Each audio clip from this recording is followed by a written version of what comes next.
So I'm pretty late to this, but I'm sure most of you guys saw Alex's new video of him fixing his previous theories and providing 8 new mini theories. Apart from the old theories, which we'll get to later, there are 8 brand new fixable theories to work on. So let's look at each new mini theory and fix any remaining loose ends, starting with the imagination theory. Now, unlike any other times, this video is going to be split up into all the inconsistencies and all the loose ends in the theory. The first main inconsistency is the imagination box itself. In the episode Idiot Box, SpongeBob and Patrick sit in a box and imagine themselves in various situations and make a game out of it. Squidward, on the other hand, doesn't believe that the box works and even gets in the box, but there's no loud sounds like he was hearing when he was inside his house. But the box itself has powers. Now, I know in his video, Alex mentioned that in the episode Squidiot Box, they mentioned that the powers come from the box, but in the end, it has nothing to do with the box and everything to do with the way that the SpongeBob universe works. Well, there's a few key details that are important in the episode. If we, for a second, don't consider the Squidiot Box episode, then does the box itself still have powers? Well, yes. There's one key detail that went overlooked. Whenever the box is open, imagination doesn't work. Take a look at 2 main examples. When Squidward first enters the box is clearly open. When this happens, SpongeBob and Patrick just close their eyes and imagine themselves fighting robots, but nothing actually happens. Squidward leaves and then we see the box is closed with various noises coming from inside of it. Then, after both SpongeBob and Patrick leave, Squidward sneaks back into the box and pretends to drive a car, but this time it actually works. While he technically isn't driving a car, as long as the box is closed, Squidward's imagination is working. The second the box opens, the imagination stops working and Squidward falls out of the box to find himself in a dump. There are even more examples if we consider the episode Squidiot Box. If we don't necessarily look at the moments from inside the box, there's one clear example of the box's true power.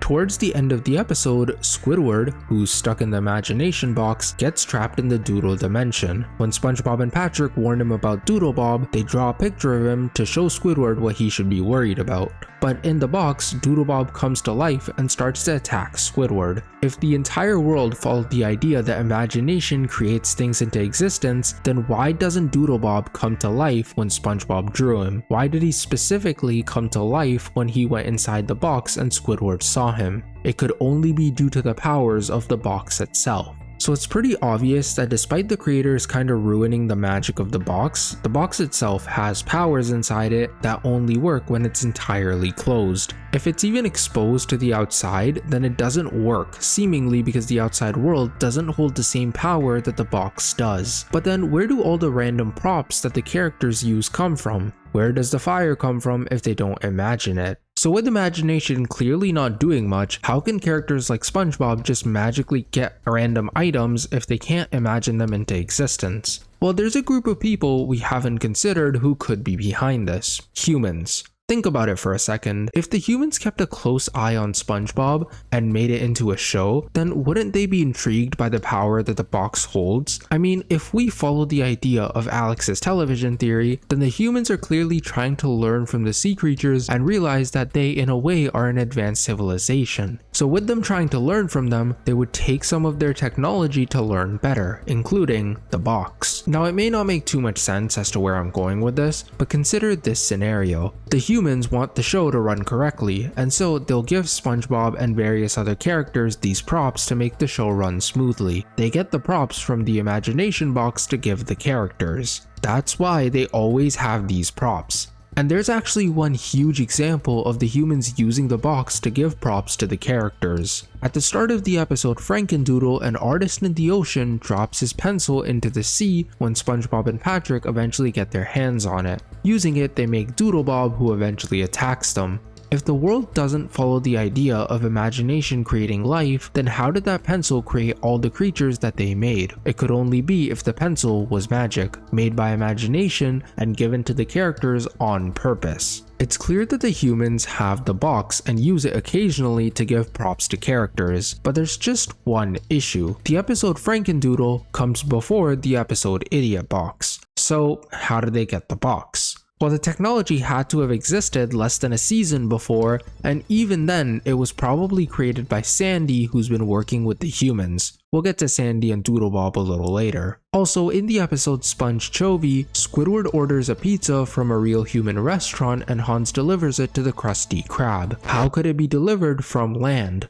Well, Hans did it, right? But is Hans a real human or a robot?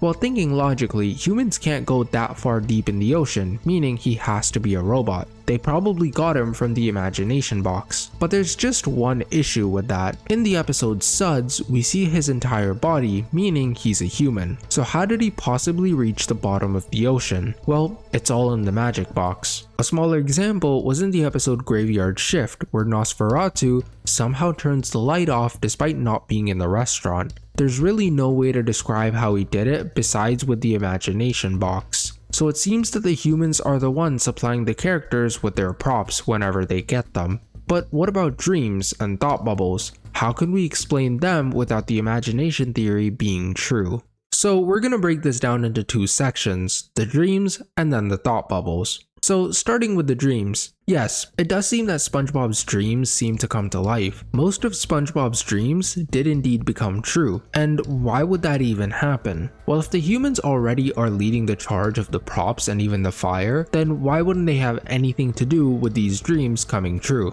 And yes, there's a question of how the humans can see the dreams, but we'll get to that later. The thing is, once again, the humans have some connection to all this. In the episode Krabby Patty Creature Feature, it's Sandy who makes the new Krabby Patties that turns everyone into Krabby Patties. What's Sandy's connection to the humans? Well, in the new Sandy Cheeks movie, we learn that Sandy's been working for the humans behind the scenes. So if the creators of the show are going so far to replicate SpongeBob's dreams, then clearly they must have a motive.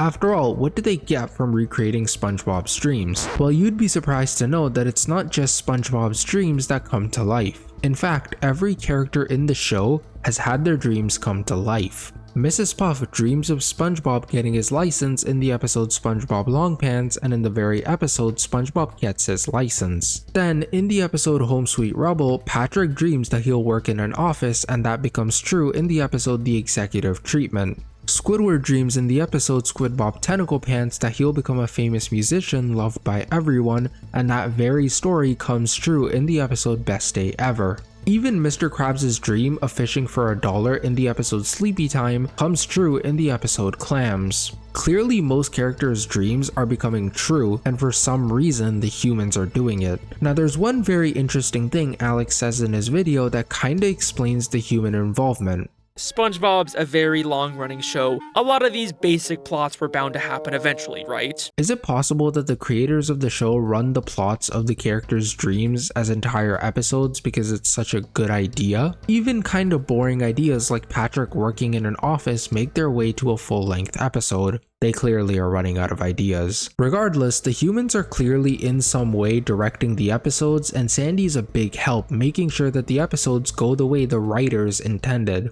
So now it's pretty clear that the humans run the dreams of the characters as entire episodes. But how do they even see the dreams in the first place? How do they see the thought bubbles? And how are the thought bubbles and dreams interactive? So this is where I seem a bit stumped. If imagination power isn't real in the show, then how can the people possibly create thought bubbles and other fish even interact with them? It doesn't make any sense as to the laws we've already set and are following. Well, there's one example that stuck out in the episode Squilliam Returns. In the episode, we see SpongeBob's thoughts as we see the personification of the abstract concept of thought.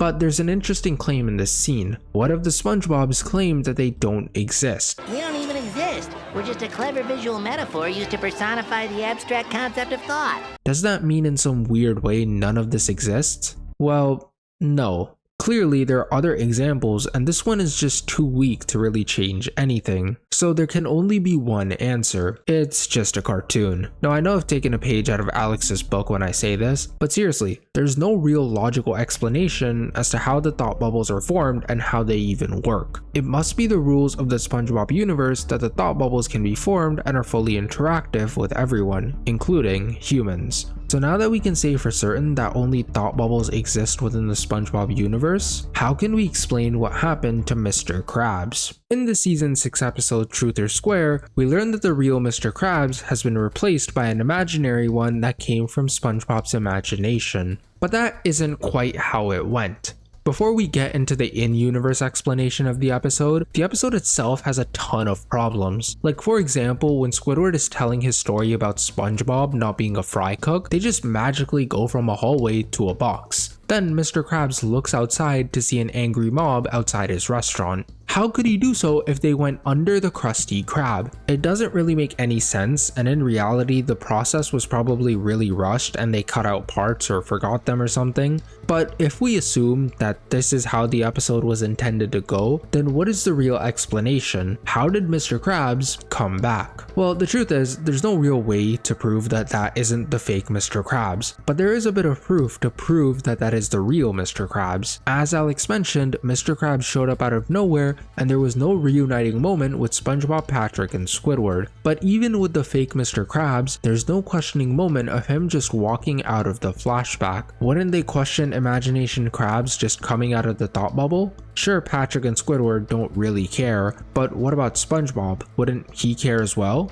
The other aspect is that in the episode, we see that Mr. Krabs has a room where he keeps a camera on everyone in their houses. Since he was the only one who knew about that room, apart from the cameraman, he would probably know his way around the tunnels and know how to get back to where SpongeBob, Squidward, and Patrick went. Now I know what you're gonna say. If Mr. Krabs barely knew his way around the tunnels, then how's he gonna find his way back to the gang? And if he knows his way around the tunnels, then why would he split up in the first place? Well, there's only one logical explanation. Mr. Krabs is trying to hide something. If you think about it, Mr. Krabs is a pretty secretive person. We don't know much about him or all his money. Sure, he says he hides his money in his mattress in the episode The Lost Mattress, but let's be real. Mr. Krabs is a real hoarder. He hates spending his money, so clearly all his money has to be somewhere. Well, would it be crazy to claim that he's hiding it somewhere below the restaurant? I mean, he hid the room with all the cameras for 6 seasons, and no one even knew about the Lost and Found until the season 10 episode Lost and Found. In fact, he even had a secret comic book room in the episode Mermaid Pants, which Squidward and SpongeBob never knew about.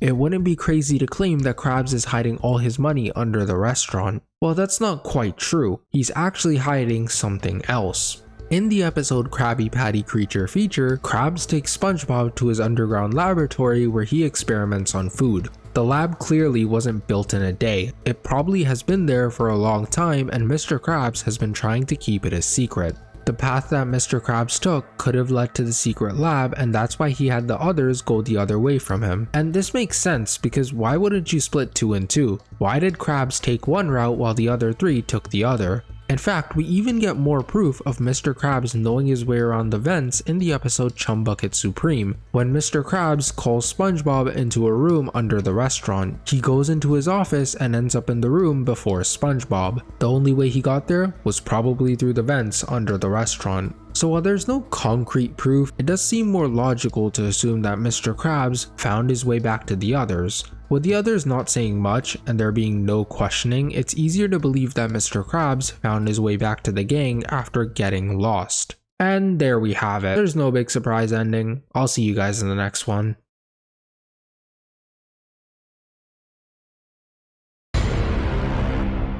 So this is a bit weird because I've never actually done this in a video, but this will be the second part of the video where we throw everything I just fixed out the window and solve the lead that Alex gave us. I know some of you might be wondering why I don't factor in the fixes I've made, but there'll definitely be cases where the leads only work if the theory is as Alex intended it. Plus, it's out of respect of the work. He made the theory, he gave the leads, he basically did everything. Now, let's get back to the video. So how can we actually answer this? Can we find any connection between Sandy and DoodleBob? It might be hard, but we can give it a try.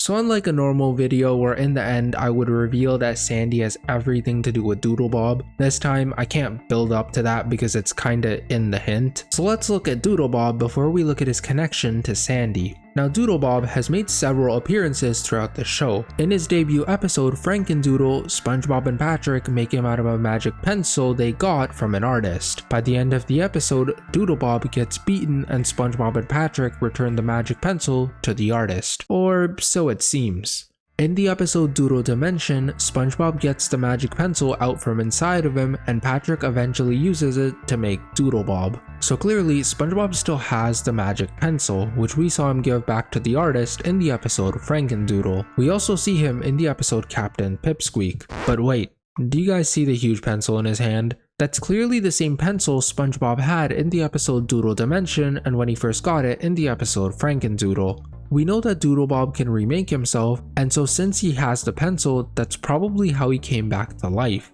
But who gave him the pencil? Well, it has to be Sandy, right? So let's look into Sandy a bit to understand her connection to DoodleBob. The closest connection the both have was in the episode Doodle Dimension. However, this information is kinda useless because Sandy only appears a few times in the episode and never once is she associated with DoodleBob. Now, I have a question. Because the images of DoodleBob under Mr. Krabs' desk and in the alley have not become DoodleBob, does it mean that the magic pencil wasn't used? Technically, yes, because every time DoodleBob is there, the magic pencil was used, except once in the episode Squidiot box, but he came to life in the imagination box, so it technically doesn't count. Now remember earlier how I mentioned in the episode Captain Pipsqueak he randomly showed up with the magic pencil? Well, it turns out it wasn't SpongeBob who drew him back, despite having the pencil. In the episode Who Are Zoo, while going to the zoo, we see the magic pencil once again. Who was this mysterious person who left the pencil? Old Man Walker. Now I could go on and on about Old Man Walker and how he stole the pencil, but that's not what Alex intended. So let's stay on topic. So as previously mentioned, Sandy doesn't need the magic pencil to draw random drawings of DoodleBob. She also doesn't need to be present in a certain place at a certain time to draw him. For example, she could have drawn DoodleBob years ago and we just never saw it. So how can we say that Sandy drew DoodleBob? How can she even be related? Well, the thing is, she isn't. She isn't related to DoodleBob in any way. Even in the episode Doodle Dimension, she barely showed up and she's never come face to face with him, so it seems we'll never know how the theory ends. It's kind of funny that some of you guys actually think I'll quit. So it's surprising, but there's no connection between Sandy and DoodleBob in the entire show. However, there's one small scene in the Sandy Cheeks movie that proves that Sandy has been making DoodleBobs around the city. In Saving Bikini Bottom, after SpongeBob and Sandy end up on a plane while making their way to Texas, Sandy's seen making calculations on how they'll get off the plane. In the calculation, instead of a drawing of SpongeBob, she drew DoodleBob. Now, some of you might claim she's not the most artistic person and that's her best attempt at drawing DoodleBob, but that drawing looks nearly identical to the drawing of DoodleBob in the Nitwitting. So why is she drawing DoodleBob around town? Let's start with this question. Does Sandy even know who DoodleBob is? In the 14 seasons the show's run, she's never been seen with DoodleBob or even with a drawing of him. But there's two main reasons why she does know who he is. The first is that she drew him in the Sandy Cheeks movie. She can't draw him if she doesn't know who he is. The second and slightly bigger reason is because of the episode Doodle Dimension. In the episode, SpongeBob and Patrick use Sandy's new invention to reach the Doodle Dimension where they encounter DoodleBob. Sandy claims that the invention isn't ready, but she's been using it to steal nuts from Texas. She also claims that she wants to use it to explore other dimensions. It's a portal to other worlds. I built it to explore the universe. How would she know that it could be used to travel to other dimensions if it isn't done, and she's only used it to travel to Texas? Also, Doodle Sandy knew how to get back to the real world from the Doodle Dimension, showing that Sandy probably went to the Doodle Dimension at some point just to explore it. So she clearly knows DoodleBob and probably is aware of all the dangerous things he's capable of, yet she's still trying to summon him. While there's no real evidence in the show, Sandy might be trying to study the effects of the magic pencil or of DoodleBob. Since there's no concrete proof of anything related between the two, this is the best bet of getting a conclusion to this theory. Sandy, after learning about DoodleBob, was intrigued and decided to draw him again at a much smaller size to study him. But he didn't come to life and she never got rid of the drawings. Drawing him in an alleyway full of graffiti kinda made sense, but under Mr. Krabs' desk could have been a huge risk. Regardless, Sandy did this to study due to her scientifically driven mind. So that's the end of the imagination theory fixing video. Boy, that's a mouthful. It's not the greatest conclusion to a video, but there's really not much to say. I'll see you guys in the next one.